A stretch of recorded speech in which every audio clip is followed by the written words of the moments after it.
ಜನನಿ news ಚಾನೆಲ್ಗೆ like ಮಾಡಿ, subscribe ಮಾಡಿ, ಶೇರ್ ಮಾಡುವ ಮೂಲಕ ನಮ್ಮ ಚಾನೆಲ್ಗೆ ಸಹಕರಿಸಿ. ಹೆಚ್ಚಿನ ಮಾಹಿತಿಗಾಗಿ ಸಂಪರ್ಕಿಸಿ ಹರಿಚಿನ್. ಕೂಡ ವಹಿಸಿಕೊಳ್ಳಬೇಕು ಅಂತ ಈ ಸಂದರ್ಭದಲ್ಲಿ ರಿಕ್ವೆಸ್ಟ್ ಮಾಡ್ತಾ ಇದ್ದೀನಿ. ವಿಶೇಷವಾಗಿ ಎಲ್ಲ ಅಧಿಕಾರಿಗಳು ಕೂಡ ಇವತ್ತು ಇಲ್ಲಿ ಬಂದು ತುಂಬಾ ಚೆನ್ನಾಗಿ ಕಾರ್ಯಕ್ರಮ ಆಗಬೇಕು. ಮೊಟ್ಟ ಮೊದಲಿಗೆ ಮುಖ್ಯಮಂತ್ರಿಗಳಾದ ಮೇಲೆ ಡಿ.ಕೆ. ಶಿವಕುಮಾರ್ ಅವರು ಮಾಲೂರು ತಾಲೂಕು ಬರ್ತಾ ಇದ್ದಾರೆ ನಮ್ಮ ಜಿಲ್ಲೆಗೆ. ಅದರಿಂದ ತುಂಬಾ ಒಳ್ಳೆ ಕಾರ್ಯಕ್ರಮ ಮಾಡಬೇಕು ಅಂತ ಹೇಳಿ ಜವಾಬ್ದಾರಿ ತಗೊಂಡಿದ್ದಾರೆ. ಕಾರ್ಯಕ್ರಮ ತುಂಬಾ ಚೆನ್ನಾಗಿ ಆಗ್ತದೆ. ಆಮೇಲೆ ಎಷ್ಟೇ ಸಾವಿರ ಜನ ಬಂದ್ರು ಕೂಡ ನನ್ನ ಪ್ರಕಾರ 60 ರಿಂದ 70 ಸಾವಿರ ಜನ ಬರ್ಬೋದು ಅಂತ ಅನ್ಕೊಂಡಿದ್ದೀನಿ ನಾನು. ಅಷ್ಟು ಜನನ ಕರ್ಕೊಂಡ್ ಬರೋದಕ್ಕೆ ನಮ್ಮ ಅಧಿಕಾರಿಗಳಾಗಿರ್ಬೋದು ನಾವು ಕೂಡ ಒಂದು ಪ್ಲಾನ್ ಮಾಡ್ಕೊಂಡಿದ್ವಿ. ಎಷ್ಟೇ ಜನ ಬಂದ್ರು ಕೂಡ ಎಲ್ಲಾ ರೀತಿಯಲ್ಲೂ ಕೂಡ ಅವ್ರಿಗೆ ತೊಂದರೆ ಆಗದಿರೋ ರೀತಿಯಲ್ಲಿ ಇಲ್ಲಿ ಏನೇನು ಬೇಕಾಗ್ತದೆ ಎಲ್ಲ ಮಾಡೋದು ಕೂಡ ನಾವು ಜಿಲ್ಲಾ ಆಡಳಿತ ಮತ್ತು ತಾಲೂಕಿನ ಆಡಳಿತ ಕೂಡ ಜವಾಬ್ದಾರಿ ತಗೊಂಡಿದ್ವಿ ಅಂತ ಹೇಳಿ ಇವತ್ತು ವಿಶೇಷವಾಗಿ ನಿಮ್ನೆಲ್ಲ ಕರೆದು ಇವತ್ತು ಮಾಹಿತಿಯನ್ನ ಕೊಡ್ತಾ ಇದ್ವಿ. ನಮಸ್ಕಾರ. ಇಂಥ ಸುಮಾರು ಯೋಜನೆಗಳನ್ನ ಕಾರ್ಯಕ್ರಮಗಳನ್ನ ಸುಮಾರು 3200 ಕೋಟಿ ಇತಿಹಾಸ ಪುಟಗಳಲ್ಲಿ ಉಳ್ಕೊಂಡಂತ ಕಾರ್ಯಕ್ರಮಗಳನ್ನ ತಂದಿದ್ದೀವಿ. ಇದನ್ನ ಗುದ್ದಲಿ ಪೂಜೆ ಮತ್ತೆ ಉದ್ಘಾಟನೆ ಮಾಡಿಸ್ಬೇಕು ಅಂತೇಳಿ ಸರ್ಕಾರ ಬಂದ ಮೇಲೆ ಸನ್ಮಾನ್ಯ ಮಾಜಿ ಮುಖ್ಯಮಂತ್ರಿಗಳಾದ ಸಿದ್ದರಾಮಯ್ಯನವರ ಕಾಲದಲ್ಲಿ ಮಾಡಿಸ್ಬೇಕು ಅಂತ ಹೊರಟಿವಿ. 2 ದಿನಾಂಕಗಳನ್ನ ಕೂಡ ಫಿಕ್ಸ್ ಆಗಿ ಮತ್ತೆ ಕಾರಣಾಂತರ ಮುಂದೆ ಹೊರಟೋಯ್ತು. ಮತ್ತೆ ಸರ್ಕಾರದಲ್ಲಿ ಮುಖ್ಯಮಂತ್ರಿಗಳ ಬದಲಾವಣೆ ಆದ್ಮೇಲೆ ಈಗಿನ ಮುಖ್ಯಮಂತ್ರಿಗಳಾದ ಡಿ.ಕೆ. ಶಿವಕುಮಾರ್ ಅನ್ನೋರ್ನ ನಾ ರಿಕ್ವೆಸ್ಟ್ ಮಾಡಿದ್ದೆ, ಇಂಥ ಕಾರ್ಯಕ್ರಮದಲ್ಲಿ ಭಾಗವಹಿಸ್ಬೇಕಾಗ್ತದೆ, 2 ಡೇಟ್ ಮುಂದೆ ಹೋಗಿದೆ ಅಂತೇಳಿ. ಅದೇನೇ ಆಗ್ಲಿ ಬರ್ತೀನಿ ಅಂತೇಳಿ ನಂಗೆ ಡೇಟ್ ಕೂಡ ಕೊಟ್ಟಿದ್ರು. 8ನೇ ತಾರೀಕ 18 ಕೋಲಾರ ಜಿಲ್ಲೆಯ ಮಾಲೂರು ತಾಲೂಕಿನಲ್ಲಿ ವಿವಿಧ ಇಲಾಖೆಗಳ ಅಡಿಯಲ್ಲಿ ಅನುಷ್ಠಾನಗೊಳ್ತಾ ಇರ್ತಕ್ಕಂಥ, ಅದರಲ್ಲಿ ಉದ್ಘಾಟನೆ ಇರ್ಬೋದು, ಶಂಕುಸ್ಥಾಪನೆ ಇರ್ಬೋದು, ಗುದ್ದಲಿ ಪೂಜೆ ಇರ್ಬೋದು, ವೈಯಕ್ತಿಕ ಫಲಾನುಭವಿಗಳಿಗೆ ನೀಡ್ತಕ್ಕಂಥ ಸವಲತ್ತುಗಳ ಹಿನ್ನೆಲೆಯಲ್ಲಿ ಗೌರವಾನ್ವಿತ ಮುಖ್ಯಮಂತ್ರಿಗಳು ಮುಖ್ಯಮಂತ್ರಿ ಪದವಿಯನ್ನು ಸ್ವೀಕರಿಸಿದ ಮೇಲೆ ಒಂದು ಬೃಹತ್ ಕಾಮಗಾರಿಗಳ ಉದ್ಘಾಟನೆ, ಶಂಕುಸ್ಥಾಪನೆ, ಗುದ್ದಲಿ ಪೂಜೆಗೆ ಬರ್ತಾ ಇರ್ತಕ್ಕಂಥದ್ದು. ಸೊ ಇಂಥ ಸಂದರ್ಭದಲ್ಲಿ ಮಾಲೂರು ತಾಲೂಕಿನ ಮಾನ್ಯ ಶಾಸಕರಾದಂತ ಸನ್ಮಾನ್ಯ ಶ್ರೀ ನಂಜೇಗೌಡ ಇವರ ಅಧ್ಯಕ್ಷತೆಯಲ್ಲಿ ಈ ಕಾರ್ಯಕ್ರಮಗಳು ಜರುಗ್ತಾ ಇರ್ತಕ್ಕಂಥದ್ದು. ಅದರ ಹಿನ್ನೆಲೆಯಲ್ಲಿ ನಮಗೆ ನಿನ್ನೆ ಸನ್ಮಾನ್ಯ ಮುಖ್ಯಮಂತ್ರಿಗಳ ಕಾರ್ಯಾಲಯದಿಂದ ಒಂದು ನಿರ್ದೇಶನ ಬಂತು. ಈಗಾಗಲೇ ಹಲವಾರು ಬಾರಿ ಮುಂದೂಡಿರ್ತಕ್ಕಂಥ ಕಾರ್ಯಕ್ರಮವನ್ನ ನಾವು ಸೋಮವಾರ ನೆರವೇರಿಸ್ತಾ ಇದ್ದೀರಿ. ಹಾಗಾಗಿ ಎಲ್ಲ ಪೂರ್ವ ಸಿದ್ಧತೆಗಳನ್ನ ನೀವು ಮಾಡ್ಕೊಳ್ಳಿ ಅಂತ ಹೇಳಿದ್ರು. ಆ ಹಿನ್ನೆಲೆಯಲ್ಲಿ ಇವತ್ತು ಜಿಲ್ಲೆಯಲ್ಲಿ ಎಲ್ಲ ನಮ್ಮ ವಿವಿಧ ಇಲಾಖೆಯ ಹಿರಿಯ ಅಧಿಕಾರಿಗಳು, ಪೊಲೀಸ್ ಇಲಾಖೆ ಮತ್ತು ನಮ್ಮ ಜಿಲ್ಲಾ ಪಂಚಾಯತ್ ಇಲಾಖೆ ಒಳಗೊಂಡಂತೆ ಎಲ್ಲ ಇಲಾಖೆ ಹಿರಿಯ ಅಧಿಕಾರಿಗಳ ಒಂದು ಸಭೆಯನ್ನ ಮಾಡಿ, ಆ ಸಭೆಯಲ್ಲಿ ಈ ಹಿಂದೆ ಏನು ನಿಗದಿಯಾಗಿರ್ತಕ್ಕಂಥ ಕಾರ್ಯಕ್ರಮಗಳು, ಫಲಾನುಭವಿಗಳು ಮತ್ತು ಮಾನ್ಯ ಮುಖ್ಯಮಂತ್ರಿಗಳ ಕಾರ್ಯಕ್ರಮದಲ್ಲಿ ಯಾವ್ಯಾವ ಕಾಮಗಾರಿಗಳನ್ನ ಉದ್ಘಾಟನೆ ಮಾಡಬೇಕು ಅಥವಾ ಶಂಕುಸ್ಥಾಪನೆ ಮಾಡಬೇಕು ಅಥವಾ ಲೋಕಾರ್ಪಣೆ ಮಾಡಬೇಕು ಅನ್ನೋದನ್ನ ಪಟ್ಟಿಯನ್ನ ಮಾಡಿಕೊಂಡು ಅಂತಿಮವಾಗಿ ಈ ಸ್ಥಳದಲ್ಲಿಯೇ ಎಲ್ಲಿ ಕಾರ್ಯಕ್ರಮ ನಡೆಯುತ್ತೋ ಆ ಸ್ಥಳದಲ್ಲಿಯೇ ಒಂದು ಸಭೆಯನ್ನ ಮಾಡಿ ಮಾನ್ಯ ಶಾಸಕರ ಅಧ್ಯಕ್ಷತೆಯಲ್ಲಿ ಸೊ ಈ ಹಿಂದೆ ಜರುಗಿರ್ತಕ್ಕಂಥ ಕಾರ್ಯಕ್ರಮಗಳು, ಯಾಕಂದ್ರೆ ನಾನು ಈ ಜಿಲ್ಲೆಗೆ ಬಂದು 4 ದಿವಸ ಆಗಿದೆ. ಆ ಹಿನ್ನೆಲೆಯಲ್ಲಿ ಈ ಹಿಂದೆ ಹಲವಾರು ಸಭೆಗಳಲ್ಲಿ ತೀರ್ಮಾನಗಳನ್ನು ತಗೊಂಡು ಇದೇ ಜಾಗದಲ್ಲಿ ಸಭೆಗಳನ್ನ ಮಾಡಿರ್ತಕ್ಕಂಥ ಮಾನ್ಯ ಶಾಸಕರು ಅವರ ಅಧ್ಯಕ್ಷತೆಯಲ್ಲಿ ನಮ್ಮ ಎಲ್ಲ ಜಿಲ್ಲೆಯ ಹಿರಿಯ ಅಧಿಕಾರಿಗಳ ಸಭೆಯನ್ನು ಮಾಡಿದೀವಿ. ಸೊ ಇದರಲ್ಲಿ ಒಂದು ಸರ್ಕಾರದ ಕಾರ್ಯಕ್ರಮಗಳ ಉದ್ಘಾಟನೆ ಜೊತೆಗೆ ಬರ್ತಕ್ಕಂಥ ಸಾರ್ವಜನಿಕರಿಗೆ ಯಾವ ರೀತಿಯ ವ್ಯವಸ್ಥೆಗಳನ್ನ ಮಾಡಬೇಕು, ಸೊ ಅವರಿಗೆ ಯಾವ ರೀತಿಯ ಏನು ಸರ್ಕಾರದ ಸವಲತ್ತುಗಳನ್ನ ನೀಡಬೇಕು ಮತ್ತು ಈ ಕಾರ್ಯಕ್ರಮಕ್ಕೆ ಯಾರೆಲ್ಲ ಬರ್ತಾರೆ, ಯಾವ್ಯಾವ ರೀತಿಯ ಬಂದೋಬಸ್ತ್ ಮಾಡ್ಕೋಬೇಕು, ಯಾವ್ಯಾವ ರೀತಿಯ ನಾವು ಸಮಿತಿಗಳನ್ನ ಮಾಡಬೇಕು, ಯಾವ್ಯಾವ ರೀತಿಯ ಫಲಾನುಭವಿಗಳನ್ನ ಕರ್ಕೊಂಡ್ ಬರ್ಬೇಕು, ಎಲ್ಲಿಂದ ಕರ್ಸ್ಕೋಬೇಕು, ಅವ್ರಿಗೆ ಯಾವ ರೀತಿ ಇಂಟಿಮೇಟ್ ಮಾಡಬೇಕು ಅನ್ನೋ ಒಂದು ತೀರ್ಮಾನ, ಒಂದು ನಿರ್ಣಯಗಳನ್ನ ಮಾಡ್ಕೊಂಡಿದೀವಿ. ಸೊ ಅದರಂತೆ ಈ ದಿವಸ ಈ ಸಭೆಯಲ್ಲಿ ಸೊ ನಮ್ಮ ಎಲ್ಲ ಜಿಲ್ಲೆಯ ಹಿರಿಯ ಅಧಿಕಾರಿಗಳೊಂದಿಗೆ ಈ ಸಭೆಯಲ್ಲಿ ಸಂಪೂರ್ಣವಾಗಿ 10ನೇ ತಾರೀಕು ಏನು ಸನ್ಮಾನ್ಯ ಮುಖ್ಯಮಂತ್ರಿಗಳು ಪ್ರಪ್ರಥಮವಾಗಿ ನಮ್ಮ ಜಿಲ್ಲೆಗೆ ಬರ್ತಾ ಇದ್ದಾರೆ, ಅದಕ್ಕೆ ಬೇಕಾಗಿರ್ತಕ್ಕಂಥ ಎಲ್ಲ ರೀತಿಯ ಅಗತ್ಯ ಸಿಬ್ಬಂದಿ, ಅಗತ್ಯ ಸೌಕರ್ಯಗಳನ್ನ ನಾವು ಮಾಡ್ಕೊಂಡಿದೀವಿ.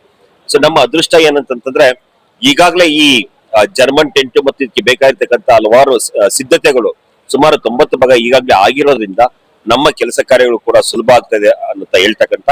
ಸೊ ಈ ಕಾರ್ಯಕ್ರಮಕ್ಕೆ ನಮ್ಮ ಜಿಲ್ಲೆಯ ಎಲ್ಲ ಜನಪ್ರತಿನಿಧಿಗಳು ಮಾನ್ಯ ಶಾಸಕರು, ಮಾನ್ಯ ವಿಧಾನ ಪರಿಷತ್ ಸದಸ್ಯರು, ಲೋಕಸಭಾ ಸದಸ್ಯರು ಹಾಗೂ ಇನ್ನಿತರೆ ಮಂಡಳಿ ನಿಗಮ ಅಧ್ಯಕ್ಷರು, ಉಪಾಧ್ಯಕ್ಷರು, ಪದಾಧಿಕಾರಿಗಳು, ಅತಿ ಪ್ರಮುಖವಾಗಿ ಈ ಕಾರ್ಯಕ್ರಮದ ರೂವಾರಿಯಾಗಿರ್ತಕ್ಕಂಥ ಮತ್ತು ಅಧ್ಯಕ್ಷತೆಯನ್ನು ವಹಿಸಿ ಈ ಕಾರ್ಯಕ್ರಮ ನೆರವೇರಿಸಿಕೊಡ್ತಾ ಇರ್ತಕ್ಕಂಥ ಮಾಲೂರು ಶಾಸಕರಾದ ಸನ್ಮಾನ್ಯ ಶ್ರೀ ವೈ ನಂಜೇಗೌಡರಿಗೂ ಸಹ ನಾವು ತಮ್ಮೆಲ್ಲರ ಸಹಕಾರವನ್ನ ನಾವು ಕೋರ್ತಾ, ಪ್ರಮುಖವಾಗಿ ಸ್ಥಳೀಯ ಶಾಸಕರ ಸಹಕಾರವನ್ನು ಕೋರ್ತಾ ಈ ಕಾರ್ಯಕ್ರಮವನ್ನು ಅತಿ ಯಶಸ್ವಿಯಾಗಿ ಮತ್ತು ವಿಜೃಂಭಣೆಯಿಂದ ಮಾಡ್ತೀರಿ ಅಂತೇಳಿ ನಾನು ತಮ್ಮೆಲ್ಲರಿಗೂ ತಿಳಿಸ್ತಾ ಇದ್ದೀನಿ. ಮತ್ತೆ ನಮ್ಮ ಅದೃಷ್ಟವೇನೋ ಈ ಕಾರ್ಯಕ್ರಮಕ್ಕೆ ಇವತ್ತು ಪೂರ್ವಭಾವಿ ಸಭೆ ನಿಗದಿ ಮಾಡ್ಕೊಂಡಿದ್ವಿ. ನಮ್ಗೆ ಈ ಮಾಲೂರು ತಾಲೂಕಿನ ಜೊತೆಗೆ ಉಳಿದ ಎಲ್ಲ ತಾಲೂಕುಗಳು ಇವತ್ತು ಒಳ್ಳೆ ಮಳೆ ಬಿದ್ದಿದೆ. ಸೊ ಇದೊಂದು ಶುಭ ಸೂಚನೆ. ಅದೇ ರೀತಿ ಈ ಕಾರ್ಯಕ್ರಮವು ಕೂಡ ಅತ್ಯಂತ ಯಶಸ್ವಿಯಾಗಿ ನಡೆಯುತ್ತೆ ಅಂತೇಳಿ ನಾನು ಭಾವಿಸ್ತಿದ್ದೀನಿ. ಸೊ ಈ ಕಾರ್ಯಕ್ರಮಕ್ಕೆ ತಮ್ಮದು ಕೂಡ ಅತ್ಯಂತ ಪ್ರಭಾವಿ ಸಹಕಾರ ಬೇಕಾಗಿರುತ್ತೆ.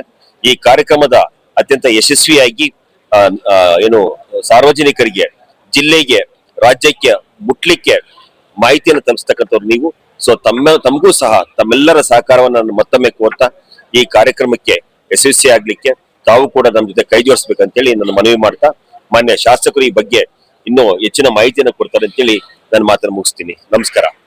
ಯುವ ನಿಧಿ ಈ 5 ಕಾರ್ಯಕ್ರಮಗಳು ದೇಶದಲ್ಲಿ ಮಾದರಿಯಾದ ಕಾರ್ಯಕ್ರಮಗಳನ್ನು ಸಾಮಾನ್ಯ ಜನ ಬಡವರು ಕೊಟ್ಟಂತದ್ದು ನಮ್ಮ ಸರ್ಕಾರ ಬಂದ ಮೇಲೆ. ಅದ್ರ ಜೊತೆಗೆ ಡೆವಲಪ್ಮೆಂಟ್ಸ್ ಕೂಡ ಅಷ್ಟೇ. ಕೋಲಾರ ಜಿಲ್ಲೆ ಮತ್ತೆ ಅದರಲ್ಲಿ ವಿಶೇಷವಾಗಿ ಮಾಲೂರು ತಾಲೂಕಿಗೆ ಇತಿಹಾಸ ಪುಟಗಳಲ್ಲಿ ಉಳ್ಕೊಂಡಂತ ಒಂದು ಅವಕಾಶ ಸಿಕ್ಕಿದ್ದು ಮುಂದೆ ಆಗಿರ್ಲಿಲ್ಲ, ಇನ್ನು ಮುಂದೆ ಆಗ್ತವೋ ಇಲ್ಲೋ ಗೊತ್ತಿಲ್ಲ. ಸುಮಾರು 3,200 ಕೋಟಿಯಷ್ಟು ಅವಕಾಶಗಳನ್ನ ಮಾಲೂರು ತಾಲೂಕಿಗೆ ತಗೊಂಡಿದ್ದು ನಮ್ಮ ಸರ್ಕಾರ ಬಂದ ಮೇಲೆ ಸಹಕಾರ ಕೊಟ್ಟಿದ್ದು ಕೂಡ. ಅದು 3.5 ಕಿಲೋಮೀಟರ್ ಫ್ಲೈಓವರ್ ಆಗಿರ್ಬೋದು, ಸುಮಾರು 30 kilometre white topping, 4 line concrete ರಸ್ತೆ, 4 ಲೈನ್ 30 ಕಿಲೋಮೀಟರ್ ಕೊಟ್ಟಂತವ್ದಿರ್ಬೋದು, ವಿಶೇಷವಾಗಿ ಬಸ್ ಸ್ಟ್ಯಾಂಡ್ ಮಾಡೋಂಥವ್ದಿರ್ಬೋದು, ಮತ್ತೆ ಹಾಸ್ಪಿಟಲ್ ಮಾಡೋಂಥವ್ದಿರ್ಬೋದು, ಮತ್ತೆ ಮಾಲೂರು ಕೆರೆನ ಸುಮಾರು 45 ಕೋಟಿಯಲ್ಲಿ ಒಳ್ಳೆ ಒಂದು ವಾಕಿಂಗ್ ಪಾತ್ ಮತ್ತೆ ಮಾಲೂರು ಕೆರೆ ಡೆವಲಪ್ ಮಾಡೋಂಥವ್ದಿರ್ಬೋದು. ಸುಮಾರು ಮಾಲೂರು ತಾಲೂಕಲ್ಲಿ ಎಷ್ಟು ಕೆಟ್ಟ ರಸ್ತೆಗಳಿತ್ತು ಆ ರಸ್ತೆಗಳೆಲ್ಲ ಮಾಡಿಸುವಂತಹದ್ದು. ಮತ್ತೆ ಮಾಸ್ತಿಯನ್ನು ಕೂಡ, ಮಾಸ್ತಿ ಅಂದ್ರೆ ಕನ್ನಡದ ಆಸ್ತಿ ಅಂತೇಳಿ ಹೇಳ್ತೀವಿ, ಆದ್ರೆ ವೆಂಕಟೇಶ್ ಅಂಗರ್ ಹುಟ್ಟಿದಂತ ಊರು ಹಳ್ಳಿಗಿತ್ಲೂ ಇನ್ನು ಕಂಡಮಾಗಿತ್ತು. ಇವತ್ತು ಮಾಸ್ತಿಯನ್ನು ಅಭಿವೃದ್ಧಿ ಮಾಡಿದಂತವ್ದಿರ್ಬೋದು, ಮತ್ತೆ ಟೇಕಲ್ಲಲ್ಲೂ ಕೂಡ ಅಷ್ಟೇ ವಿಶೇಷವಾಗಿ ಅಭಿವೃದ್ಧಿ ಮಾಡಿದಂತವ್ದಿರ್ಬೋದು, ಮತ್ತೆ ಕಸ್ಬಾದಲ್ಲಿ ಚೆಕ್ ತಿರುಪತಿನ ಅಭಿವೃದ್ಧಿ ಮಾಡಿದಂತವ್ದಿರ್ಬೋದು. ಇಂತಹ ಸುಮಾರು ಯೋಜನೆಗಳನ್ನ, ಕಾರ್ಯಕ್ರಮಗಳನ್ನ ಸುಮಾರು 3,200 ಕೋಟಿ ಇತಿಹಾಸ ಪುಟಗಳಲ್ಲಿ ಉಳ್ಕೊಂಡಂತ ಕಾರ್ಯಕ್ರಮಗಳನ್ನ ತಂದಿದ್ದೀವಿ. ಇದನ್ನ ಗುದ್ದಲಿ ಪೂಜೆ ಮತ್ತೆ ಉದ್ಘಾಟನೆ ಮಾಡಿಸ್ಬೇಕು ಅಂತೇಳಿ ಸರ್ಕಾರ ಬಂದ ಮೇಲೆ ಸನ್ಮಾನ್ಯ ಮಾಜಿ ಮುಖ್ಯಮಂತ್ರಿಗಳಾದ ಸಿದ್ದರಾಮಯ್ಯನವರ ಕಾಲದಲ್ಲಿ ಮಾಡಿಸ್ಬೇಕು ಅಂತ ಹೊರಟಿವಿ. 2 ದಿನಾಂಕಗಳನ್ನ ಕೂಡ ಫಿಕ್ಸ್ ಆಗಿ ಮತ್ತೆ ಕಾರಣಾಂತರ ಮುಂದೆ ಹೊರಟೋಯ್ತು. ಮತ್ತೆ ಸರ್ಕಾರದಲ್ಲಿ ಮುಖ್ಯಮಂತ್ರಿಗಳ ಬದಲಾವಣೆ ಆದ್ಮೇಲೆ ಈಗಿನ ಮುಖ್ಯಮಂತ್ರಿಯಾದ ಡಿ.ಕೆ. ಶಿವಕುಮಾರ್ ಅನ್ನೋರ್ನ ನಾನು ರಿಕ್ವೆಸ್ಟ್ ಮಾಡಿದ್ದೆ, ಇಂಥ ಕಾರ್ಯಕ್ರಮದಲ್ಲಿ ಭಾಗವಹಿಸ್ಬೇಕಾಗ್ತದೆ, 2 ಡೇಟ್ ಮುಂದೆ ಹೋಗಿದೆ ಅಂತೇಳಿ. ಅದೇನೇ ಆಗ್ಲಿ ಬರ್ತೀನಿ ಅಂತೇಳಿ ನಂಗೆ ಡೇಟ್ ಕೂಡ ಕೊಟ್ಟಿದ್ರು. 8ನೇ ತಾರೀಕಾ 8ನೇ ತಾರೀಕು ಡೇಟ್ ಕೂಡ ಕೊಟ್ಟಿದ್ರು. ಆ ಡೇಟ್ ಪ್ರಕಾರ ಎಲ್ಲಾ ಸಿದ್ಧತೆಯನ್ನ ಜಿಲ್ಲಾ ಆಡಳಿತ ಮತ್ತೆ ತಾಲೂಕಿನ ಆಡಳಿತ ಮತ್ತೆ ನಮ್ಮ ತಾಲೂಕಿನ ಎಲ್ಲಾ ಸಾರ್ವಜನಿಕರು ತುಂಬಾ ಚೆನ್ನಾಗಿ ಮಾಡಿದ್ರು. ಈ ಕಾರ್ಯಕ್ರಮ ಏನು ಡೆವಲಪ್ಮೆಂಟ್ಸ್ ಇತಿಹಾಸ ಪುಟಗಳು ಉಳ್ಕಂತದ್ದು, ಅದೇ ರೀತಿ ಈ ಕಾರ್ಯಕ್ರಮ ಕೂಡ ಇತಿಹಾಸದಲ್ಲಿ ಯಾರು ಮಾಡಿರಬಾರ್ದು ಅಂತ ಒಂದು ಕಾರ್ಯಕ್ರಮ ಆಗ್ಬೇಕು. ಒಳ್ಳೆ ಒಳ್ಳೆ ಅವಕಾಶ ಈ ಸರ್ಕಾರ ಬಂದ ಮೇಲೆ ಕೊಟ್ಟಿದೆ.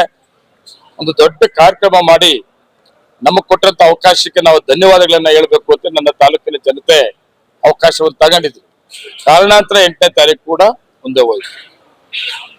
ಮತ್ತೆ ನಿನ್ನೆ ಮುಖ್ಯಮಂತ್ರಿಗಳನ್ನ ನಾನು ರಿಕ್ವೆಸ್ಟ್ ಮಾಡಿದಾಗ ಮುಖ್ಯಮಂತ್ರಿಗಳು ಇಲ್ಲ ಸುಮಾರು ಡೇಟ್ಗಳು ಮುಂದಕ್ಕೆ ಹೋಗಿದೆ, ಯಾವುದೇ ಕಾರಣಕ್ಕೂ ಈ ಕಾರ್ಯಕ್ರಮ ನಿಲ್ಲಿಸೋದು ಬೇಡ ಅಂತೇಳಿ ತಕ್ಷಣ ಜಿಲ್ಲಾ ಅಧಿಕಾರಿಗಳಿಗೆ ಮೆಸೇಜ್ ಅನ್ನ ಕೊಟ್ಟು ಸೋಮವಾರ 11 ಗಂಟೆಗೆ ಮಾಲೂರು ಕಾರ್ಯಕ್ರಮದಲ್ಲಿ ಭಾಗವಹಿಸ್ತೀನಿ, ನೀವೆಲ್ಲ ಜಿಲ್ಲಾ ಆಡಳಿತ ಮತ್ತೆ ಎಲ್ಲಾ ತಾಲೂಕಿನ ಆಡಳಿತ ಸರ್ಕಾರಿ ಕಾರ್ಯಕ್ರಮ ಆಗಿರೋದ್ರಿಂದ ನೀವೆಲ್ಲ ಸಿದ್ಧತೆನ ಮಾಡ್ಕೊಬೇಕು ಅಂತೇಳಿ ಮುಖ್ಯಮಂತ್ರಿಗಳ ಕಚೇರಿಯಿಂದ ಡೈರೆಕ್ಷನ್ ಕೊಡಿಸಿ ಇವತ್ತು ಎಲ್ಲ ಜಿಲ್ಲಾ ಮಟ್ಟದ ಅಧಿಕಾರಿಗಳು, ಜಿಲ್ಲಾಧಿಕಾರಿಗಳಿರ್ಬೋದು, ಸಿಇಒ ಇರ್ಬೋದು, SP ಸಾಹೇಬ್ ಇರ್ಬೋದು, ADC ಅವ್ರು ಇರ್ಬೋದು, ಎಲ್ಲ ಇಲಾಖೆಯ ಮುಖ್ಯಸ್ಥರು ಎಲ್ಲರೂ ಕೂಡ ಇವತ್ತು ಇಲ್ಲಿ ಭಾಗವಹಿಸಿ ಬರೀ ಇರೋದು ನಮ್ಗಿನ್ನ 3 ದಿವಸ.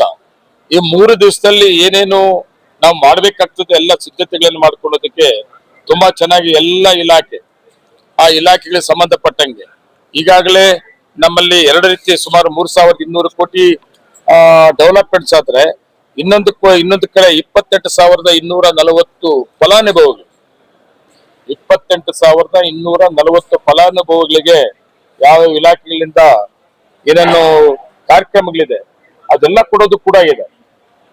ಅದು ಎಲ್ಲ ರೀತಿಯಲ್ಲಿ ಉದ್ಘಾಟನೆ, ಗುದ್ದಲಿ ಪೂಜೆ ಮತ್ತೆ ಫಲಾನುಭವಿಗಳನ್ನ ಕರೆಸುವಂತದ್ದು ಈ ಕಾರ್ಯಕ್ರಮದಲ್ಲಿ ಆ ಇಲಾಖೆ ಸಂಬಂಧಪಟ್ಟಂತವ್ರಿಗೆ ಎಲ್ಲ ನಮ್ಮ ಜಿಲ್ಲಾಧಿಕಾರಿಗಳು, ಸಿಇಒ ಎಲ್ಲರೂ ಕೂಡ ಜವಾಬ್ದಾರಿ ಕೊಟ್ಟಿದ್ದಾರೆ. ಎಲ್ಲ ಅಧಿಕಾರಿಗಳು ಕೂಡ ತುಂಬಾ ಜವಾಬ್ದಾರಿಯಿಂದ ಈ ಕಾರ್ಯಕ್ರಮವನ್ನ ಯಶಸ್ವಿ ಮಾಡಬೇಕು ಅಂತ ತೀರ್ಮಾನ ತಗೊಂಡಿದ್ದಾರೆ. ಅದೇ ರೀತಿ ನಾನು ಕೂಡ ಅಷ್ಟೇ ವಿಶೇಷವಾಗಿ ತಾಲೂಕಲ್ಲಿ ನನ್ನ ಜವಾಬ್ದಾರಿ ತಗೊಂಡು